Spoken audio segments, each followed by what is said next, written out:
দুনিয়াদারিতে সবার রুচি যদি একই রকম হতো তাহলে আর আল্লাহ বিভিন্ন জিনিস তৈরি করতো না, সব একই রকম জিনিস তৈরি করতো। আসসালামু আলাইকুম রহমতুল্লাহ। টুক করে একটা পাঙ্গাস মাছ কিনে নিয়ে এসে দাও। কুকার বাপ বাজারে গিয়েছিল, তা বলে বাউড়ের মাছ পাইছে, সে ইয়া বড় 4-5 কেজি ওজনের। তা সে কুটে নিয়ে আসছে। মাছ যদি কুটে নিয়ে আসে তা আমার ভারী জ্বালা হয়। এই মাছ কুটে নিয়ে আসলে আমার দুটি যে এত জ্বালা হয় তার মোটে কর মতন না, কি ডলা যায়। আর মাছ যত না ডইলে রানলে আমার মোটে গিন্না আরে খাতি, আমার খাতি ইচ্ছারে না। তাই এই আস্ত মাছ ডইলে যে শান্তি, কিন্তু কোটা মাছ ডইলে কিন্তু অত শান্তি না। এই বসে বসে এক পিস করিয়ে তাই ওরে ডুলে ডুলে দুটি আসছে। তারপর আবার নুন হলদি মাহাইয়ে ধৌ। আর এই পাঙ্গাস মাছে যে তেল ছিটছিটে গন্ধ সবাই কিন্তু পছন্দ আরে না। আমার কুটা ধোয়ার সময় অসহ্য লাগে, কিন্তু খাওয়ার সময় ফাইন কাদের লাগে, কারণ খাওয়ার সময় তো গরম মশলা দিই। তা আমি ওই তার দিয়ে ডুলে ডুলে ওর গা ভালো ওরে ধুয়ে নিলাম। আবারই কয় পিস রানবো তাইতে বলে ওরে নুন দিয়ে তারপরে একটু লেবু কসলাই দিয়ে তাই হচ্ছে মাহাইয়ে 10 মিনিট ধুয়ে দিলাম। ধুয়ে তারপরে ধুইছে দেখো এর গায়ে সে তেল ছিটছিটে বা উঠে গেছে, সে কালা কালা বা একটু আসে, আবার ডইলে উঠাই ফেলাইছি। এইবার ওরে ফাইন কায়দার এরে ধুয়ে নুন হলদি মাহাই নিচ্ছি। তারপরে এরে বাঁচবো। টাটকা মাছ নিয়ে আসে, তাই ভাবলাম এক তাওয়া রাইন্দে ফেলাই দিই, রাইন্দে তারপরে খাইয়ে ফেলবানে। তা সে বিশাল বড় মাছ।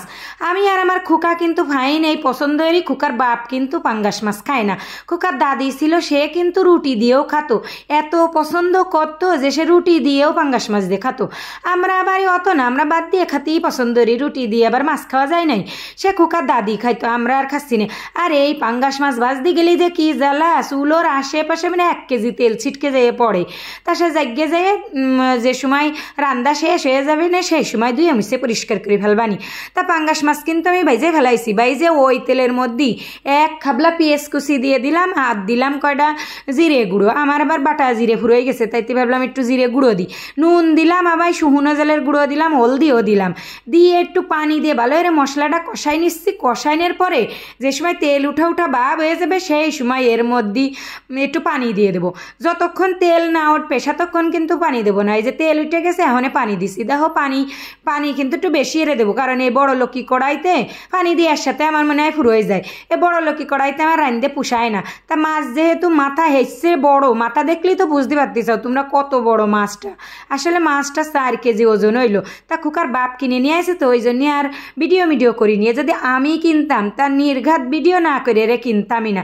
তা যাই হোক, সেই জল বেশি এরে 2 গিলাস পানি দিয়ে ডুবইয়ে ওই সেই বড় লক্ষ্মী কড়াইতে ভালো মতন এরে গুটিয়ে গাইটে তাই হচ্ছে জ্বালাই নিচ্ছি। তার মধ্যে এবার খাবলাখানে গরম মশলা বাইটে দিলাম। এই বড় লক্ষ্মী কড়াইতে দিলি মাছ যদি জলের তলে না যায়, তা আমার কাছে ঠেয়ে যেন জলের তলে না গেলে ওই গরম মশলার মানে গিরানটা ওর মধ্যে ডোহে না।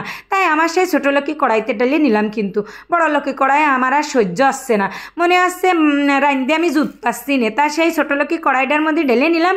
ওই যে ডিস্কো কড়াই আছে না, আমি যাতে তরকারি বাইরে খাই, তা ওর মধ্যে ডাইলে আরও খানিক সময় জ্বালালাম। ডাইয়ে তুলাম। আমার সে রাইস কুকারের ডাকনাটা ছিল, ওইটা দিয়ে ডাইয়ে ভালো মতন জ্বালাই। এবার একটু জিরে গুঁড়ো দিয়ে দেবো। জিরে গুঁড়ো না দিলে বুনা গিরান আসে না, আমার তা খাতি সেরে না।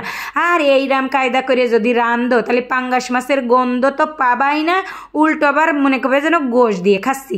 তা আমার খোকা আবার ওই জিরে গুঁড়ো যদি উপরে বাইসে তাহলে আবার সহ্য হয় না। তাই ওই ঢেসে ঠুসে জল দিয়ে মুছে দিলাম সেই জিরে গুঁড়ো দিয়ে। এবার ডাইয়ে ধুয়ে দিলাম। জিরের গুঁড়োর গিরানটা যে সময় ওর মধ্যে চলে গেল, দেখো বাড়িয়ে নিয়ে বসে রয়েছি খাওয়ার জন্য। এত ফাইন লাগতেছে, মনে হচ্ছে গোশ একদম ফেল।